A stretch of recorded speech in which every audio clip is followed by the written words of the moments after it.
सोनाली, आपको रोल है। किस तरीके का एक्सपीरियंस रहा आपको? बहुत ही अच्छा अनुभव रहा और वहाँ पे काफ़ी कुछ मुझे सीखने को भी मिला। जिस तरह से कि मैंने एक शब्द वहाँ पे इस्तेमाल किया था जिसको गाली बोला जाता है, कि आपने गाली दी और उस पर जो रिएक्ट किया उन लोगों ने बहुत ही बुरा था। लेकिन हम यहाँ पे जो ये इस तरह के शब्द बोलते हैं नॉर्मल, मुझे लगता है कि हरियाणा में लोग बातचीत में नॉर्मल बोलते हैं, तो मुझे ऐसे लगा कि ये इतना बुरा नहीं माना जाता।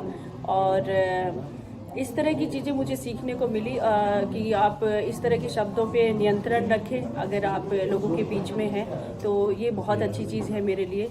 और लोग कैसे होते हैं आगे बढ़ने के लिए, किस तरह से अलग अलग तरह के प्रयास करते हैं, तो बहुत सारी चीज़ें मुझे सीखने को मिली। और मुझे लगता है कि मैं बिग बॉस में जाके और स्ट्रॉन्ग हुई हूँ, मुझे मजबूती मिली है वहाँ पे जाके बाहर के लोगों को फेस करना। वैसे तो मैं राजनीति क्षेत्र से आती हूँ, तो बाहर के लोगों से मिलना जुलना, लेकिन वो एक तरह अलग तरह का फील्ड है और वहाँ पे जो मैंने चीज़ें अनुभव की वो अलग थी।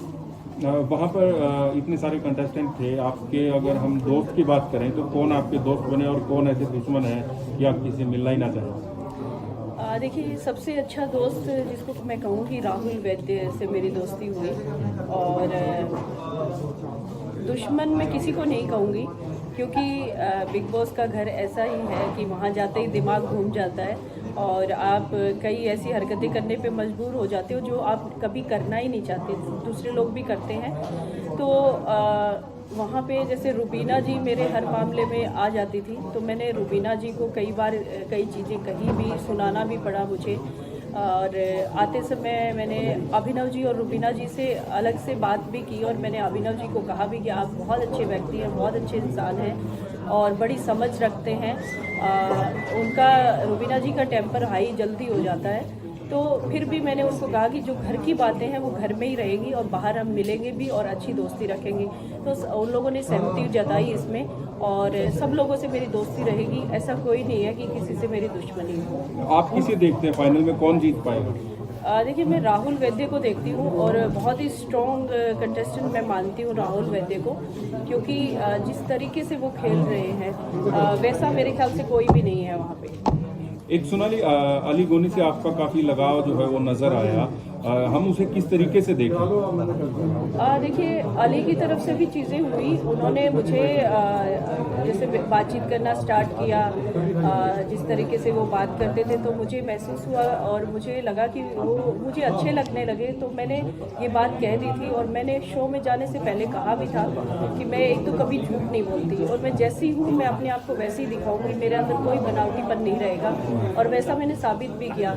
जैसा मैंने महसूस किया अली के लिए वैसा मैंने बताया और मैंने ये क्लियर भी किया कि मेरी कुछ सीमाएं हैं, उसको मैं क्रॉस नहीं कर सकती। लेकिन अली ने मुझे आते समय ज़रूर कहा कि मैं आपके साथ डेट पे जाना चाहता हूँ, लेकिन मैंने उसी समय कह दिया था कि अली, मैं बाहर आने के बाद शायद आपसे ना मिलूं, क्योंकि मैं अपनी सीमाओं का उल्लंघन नहीं कर सकती। और जिस तरह से हम अच्छे लोगों को या अच्छे एक्टर को पसंद करते हैं, उस तरीके से मैं अली को भी पसंद करती हूँ। जब आप बिग बॉस के घर में गई तो बिग बॉस ने आपको इंट्रोड्यूस करवाया कि दबंग लीडर हरियाणा की आई है, लेकिन आप ढीली पड़ती नजर आई थोड़े दिन के बाद ही। देखिए, जिस तरह से इंट्रोड्यूस करवाया आपने, सही बोल रहे हैं और मुझे भी लगा क्योंकि वहाँ जाने के बाद हर इंसान अपना संतुलन खो देता है और बहुत बुरी तरह से झगड़े होते हैं। और उन लोगों ने जितनी मुझे रिस्पेक्ट दी वहाँ जाने के बाद, तो मुझे नहीं लगा कि किसी को भी मुझे ऐसा जवाब देना चाहिए कि जिससे मेरा मनमुटाव हो और झगड़ा हो। मैं नहीं करना चाहती थी और गलत तरीके से जवाब नहीं देना चाहती थी। और हम गलत तरीके से जवाब दें, मारपीट करें या गालियाँ निकालें, वो कोई दबंग नहीं कहलाता, कभी नहीं कहलाता। एक सोनाली, क्योंकि आप राजनेता भी हैं और बीजेपी में हैं, आगे हम किस तरीके से देखें आपका राजनीतिक करियर? आप फोकस ज़्यादा करेंगे या फिर फिल्मों पे या बॉलीवुड इंडस्ट्री में ज़्यादा?